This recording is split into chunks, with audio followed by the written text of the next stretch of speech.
Fire Chief. I'm Judy Barr. I'm Vice President of the Wellesley Conservation Land Trust. We're a private, non-profit land trust, different than the city properties. Today we are on a city property, but the land trust has 12 different properties across the city, as well as some in Needham and a small sliver in Weston.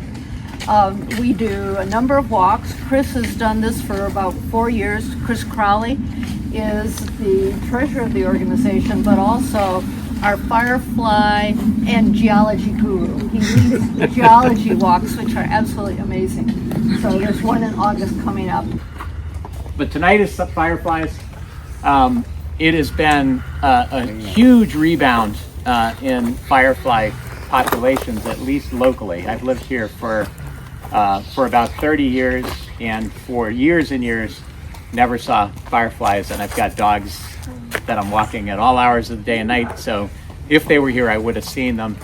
And the last probably 4 or 5 years it's just been an explosion. So there's something or some combination of things that we're doing right, and I don't know what the thing is. The town made a bunch of changes at about the same time. They stopped using pesticides on the grass near brooks and some of our other sort of non-playing fields. They said, we'll put some fertilizer on it maybe, but we'll stop putting pesticides. And they began to blow the leaves into the bushes in parts of it, rather than use those leaf blowers to get every last scrap up and packed away. And it turns out that in particular might be one of the big reasons why the fireflies have come back, because we see fireflies for a little bit in the summer. They're actually living all year long, but for the majority of that time, I'll start this pass around in both directions.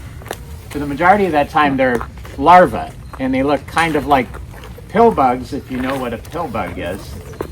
Just a little bug. If you pick up a rock and you see something under it that curls up, that's what they look like. But they are still bioluminescent. Even as larvae, they have that flashing tail. And so sometimes if you think you see a little flash as you're walking along in the dark, it's possible that you do. It might be a firefly larva, which has that flash its whole life. The fireflies live on snails and slugs, which live on the leaf litter, which is one of the reasons that the snails and slugs now have more food to live on, which gives the firefly food to live on.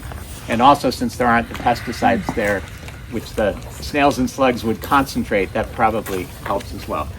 We don't know exactly what it is. There are scientists that are trying to figure that out, but really neat. And if you have a garden, those little firefly larvae are out there fighting for you, because they're able to paralyze and then eat those snails and slugs, even though they're much bigger than the little firefly larvae.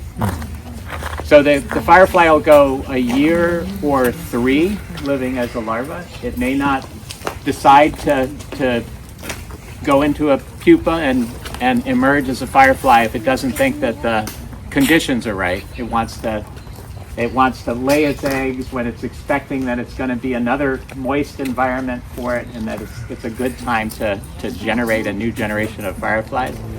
So it may skip, or it may choose to turn into a firefly that year. But sometime over 1 to 3 years, typically in May or June, it's going to go into a pupa, just like a caterpillar turning into a butterfly, and it's going to emerge as a firefly. There's a whole bunch of different species of fireflies. You're going to see a whole bunch of different ones tonight, but they're really hard to tell apart. So if you capture one and give it to an expert, they're not going to be able to tell, usually just by looking at it, what kind of firefly that is. They will look at the flash pattern, because that's how fireflies tell themselves apart from other fireflies. So one of them might do one long blink and then wait a while and then do one long blink. And then the next next one might do 13 short blinks in a row.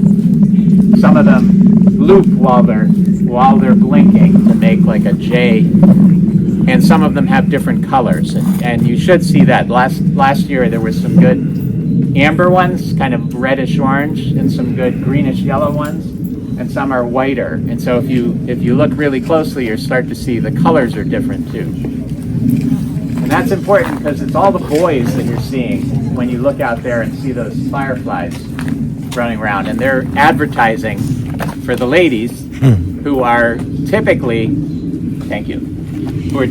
and I'll pass these around. This just shows some different fireflies, but they're not that different. So more to point out, there's a few facts about the different genus of fireflies on there. So the male firefly flies around trying to advertise. If a female is interested in having a date with that male, she will flashes back in a different pattern, but the males know which kind of female flash they're looking for, and the females know which male flash they're looking for, and that's how the fireflies find each other. So as you walk around, as it gets darker, you'll start to see right in the grass in the trail. You'll start to see fireflies that are flashing. Those are the lady fireflies, and the ones that you're seeing overhead typically will be the males. There are some females that don't change at all. They just still look like a larva, and they don't have to change to reproduce. So they're definitely going to be on the ground because they won't have wings. They'll still look like the picture you saw here.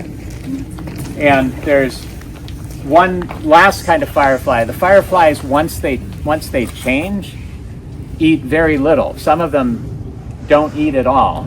Some of them eat just a little bit of nectar. So they were carnivores as pupa. They change when they turn into fireflies. Some of them don't eat at all, but there are some that remain carnivores, and the one thing that they eat is fireflies, and those imitate the flashes of the different female fireflies to try to trick a firefly into coming down. So they've got a whole little firefly life cycle, and they don't have hardly any, and I don't know of any other predators, because the chemicals that they have inside are terrible tasting and bad for other animals. So if a bird or a spider or whatever eats a firefly, that's the last one they eat. They won't try again. So that flash does two things. It helps them find a mate, but it also helps them say, I'm flying around really slow, but don't eat me.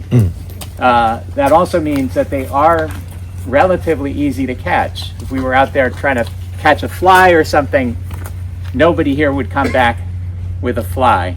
A firefly will just kind of pop along. If you come up behind it, they'll fly along and bump into a branch and stop and sit for a while. They'll bump into your hand and stop and sit. So you don't have to swipe at it, or it's just grab. They'll try to land on your hand, close. You can look at it. They'll usually blink right there in your hand for a while. They start to get scared, or they start to get uncomfortable, and they will stop blinking after a while. That's when you can release it and find another one that wants to blink some more.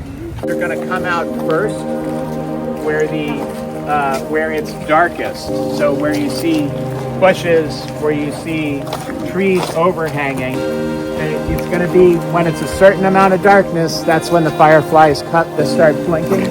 So the ones that are in the middle of the field aren't going to start until the sun is really way down, but somewhere where there's a lot of shadow, they'll start blinking earlier.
two places that they typically will come out first are under this set of trees here,